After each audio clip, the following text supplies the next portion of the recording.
All India Radio presents Morning News.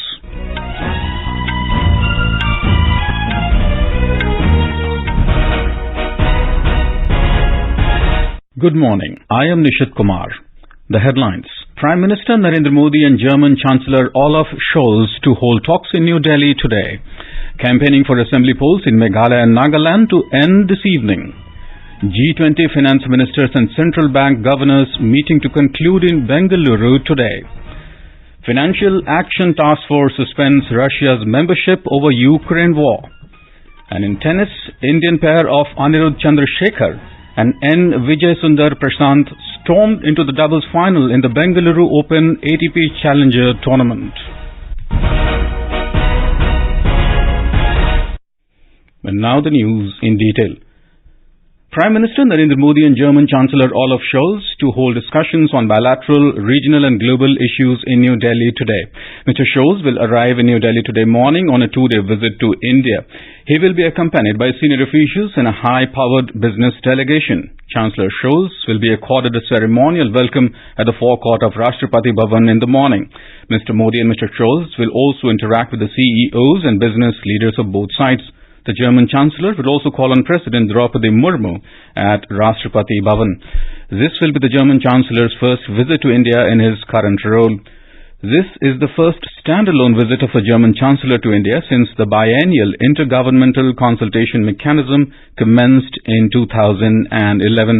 The intergovernmental consultation is a whole-of-government framework under which ministers from both countries hold discussions in the respective areas of responsibility and report on the outcome of discussions to the Prime Minister and the Chancellor. We have a report.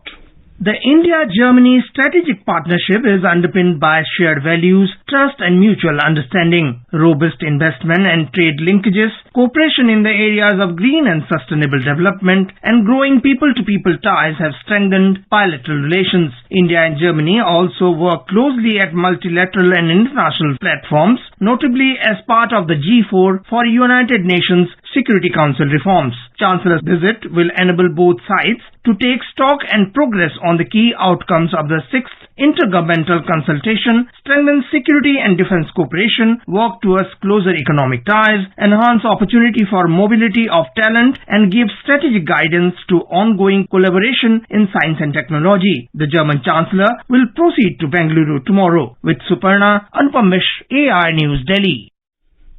Prime Minister Narendra Modi will address the post-budget webinar on harnessing youth power through skilling and education today. It is a part of a series of 12 post-budget webinars being organized by the government to seek ideas and suggestions for effective implementation of the initiatives announced in the Union Budget. The Union Budget adopts 7 priorities which complement each other and act as the Sapta Rishi guiding through the Amrit Kal.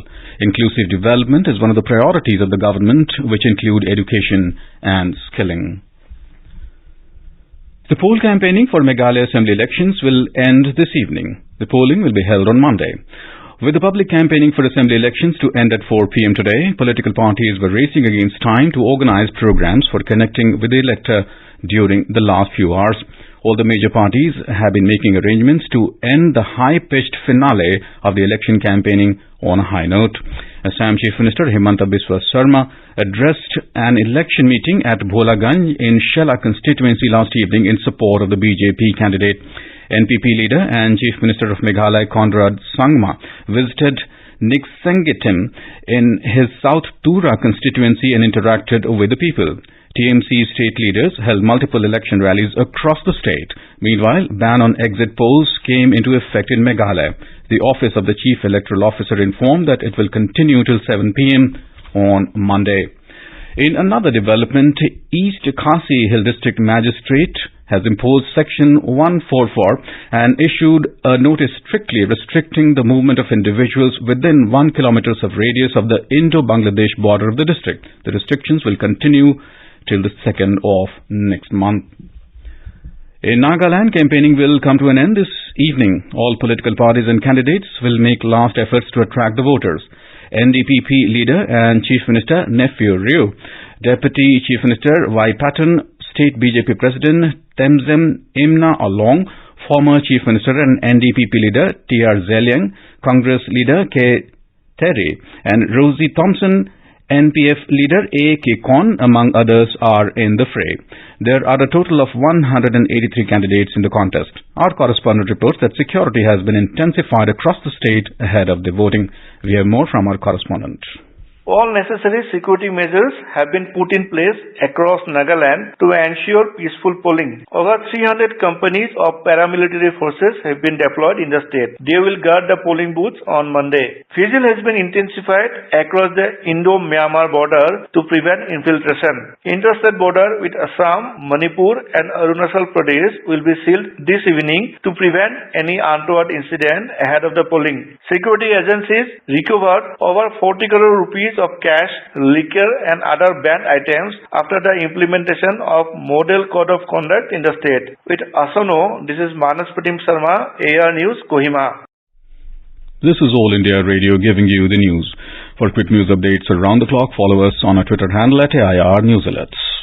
मेरे मारवा साथियों, दिखा दो इन धूर्तों को कि हमारे पंजे इनकी गर्दन का क्या हाल करते हैं। महाराज, कोर्ट के नवाब ने हमारे साथ विश्वासघात किया है। जब तक मैं इन दुष्टों से अपना राज्य वापस नहीं ले लेती, मैं चैन की सांस नहीं लूंगी। मुट्ठी भर अंग्रेज और हमारे विशाल देश पर राज करने का स्वप्न देख रहे हैं, पर हम इनके स्वप्न को चकनाचूर कर देंगे। देखिए स्वराज का मेगा शो, एपिसोड 13, 14 और 15 लगातार शनिवार 25 फरवरी दोपहर 1 बजे DD नेशनल पर। Welcome back. Prime Minister Narendra Modi will inaugurate the Barisu Kannada Dimdimawa Cultural Festival at Talkatora Stadium in Delhi today. He will also address the gathering on the occasion. Barisu Kannada Dimdimawa Cultural Festival is being organized to celebrate Karnataka's culture, traditions and history. It is in line with the Prime Minister's vision of Ek Bharat, Shresth Bharat. The festival, being held under the aegis of Azadi Ka Amrit Mahotsav, will provide an opportunity to hundreds of artists to showcase Karnataka cultural heritage through dance, music, drama and poetry. G20 finance ministers and central bank governors meeting will conclude in Bengaluru today. Union Finance Minister Nirmala Sitharaman and Reserve Bank of India Governor Shaktikant Das chaired the second session on financial sector and financial inclusion during the first G20 finance ministers and central bank governors meeting in Bengaluru yesterday.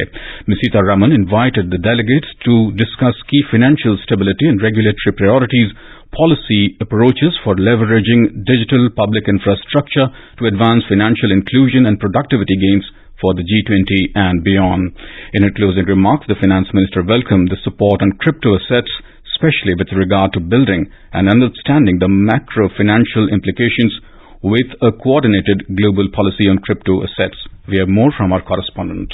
On the concluding day of G20 finance ministers and central bank governors meet in Bengaluru today, the delegates comprising of finance ministers, central bank governors and international organization representatives will visit Indian Institute of Science in the morning. The visit, titled as Walk the Talk Policy in Action, will bring G20 delegates and the Indian tech innovators together for an interaction. The delegates will engage with tech innovators and entrepreneurs who are working on affordable and scalable solutions to some of the challenges being faced by G20 member countries. After the visit, third and concluding session on global economy, health and international taxation will be held. In the evening, the most important communique will be adopted after arriving at a consensus. Sudhindra, AIR News, Bengaluru. Union Minister for Information and Broadcasting Anurag Singh Thakur will participate in a Youth 20 consultation program in Raipur today. The program is being organized by the Indian Institute of Management, Raipur.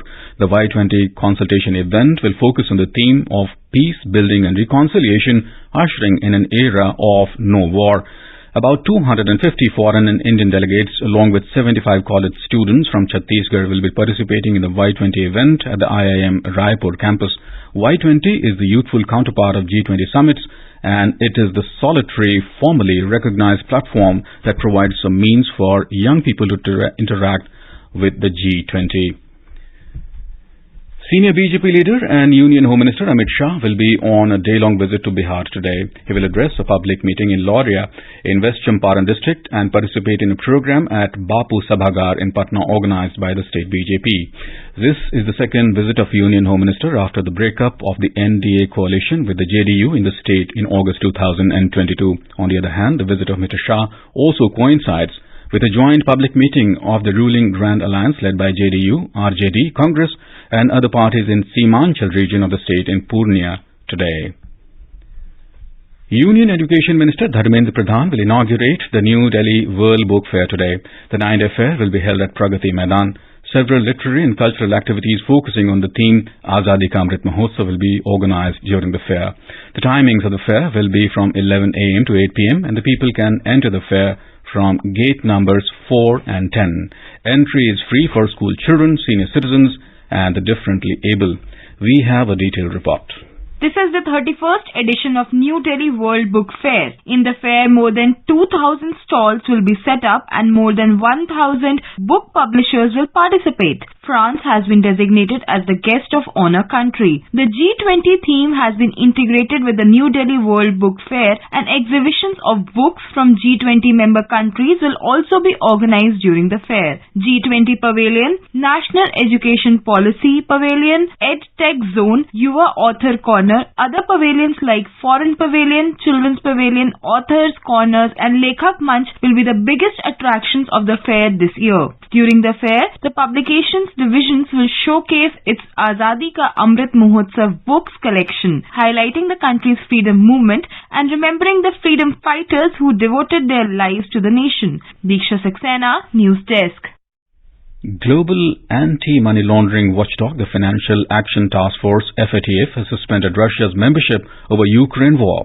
In a statement, Financial Action Task Force said that the Russian Federation's actions unacceptably run counter to the FATF core principles aiming to promote security, safety and integrity of the global financial system. FATF deals with money laundering and terrorism financing prevention. It sets standards for more than 200 countries and jurisdictions and seeks to help authorities tackle serious crime, including drug smuggling, human trafficking and terrorism. The Paris-based watchdog said that Russia still remains unaccountable for its obligation to implement the FATF standards. In tennis, the Indian pair of Anirudh, Chandrasekhar and Vijay Sundar Prashanth stormed into the doubles finals in the Bengaluru Open ATP Challenger tournament. They have defeated fourth-seeded Indo-Austrian pair Arjun Kade and Max Newcrest 7-6, 4-6, 10-2 at the KSLTA Stadium today. Anirudh Chandrasekhar and Vijay Sundar Prashanth are the only Indians remaining in the tournament. They will play the final against the Taiwanese-Korean pair of Wai Shu and Wai Sheng. And now for a look at today's newspapers, it's over to Subhadra Ramachandran. Thank you, Nishit. PM urges G20 leaders to focus on inclusivity at the first ministerial meeting under India's presidency being held at Bengaluru, reports the Hindustan Times. India abstains from UN vote on Ukraine peace is a front-page story in the Pioneer. Supreme Court refuses to gag media over Hindenburg issue, according to the Tribune. After jumbo orders to purchase 470 aircrafts, Air India to recruit more than 5,000 staff is the top story in the Financial Express. Steering committee authorizes Congress President Kharge to nominate CWC members, reports the Asian Age. Uncertainty stays, but global outlook improving, says RBI Governor, according to a report in The Hindu.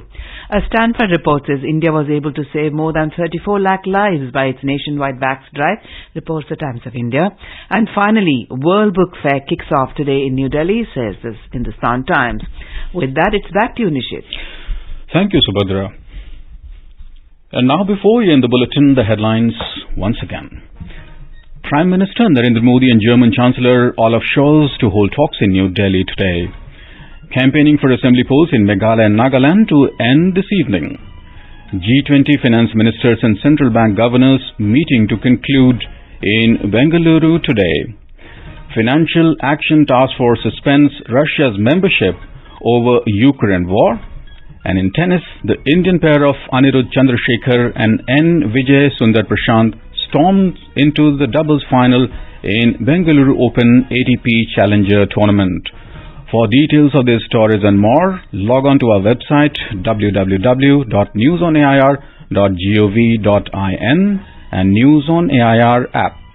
And with that, we end the morning news. Have a nice day.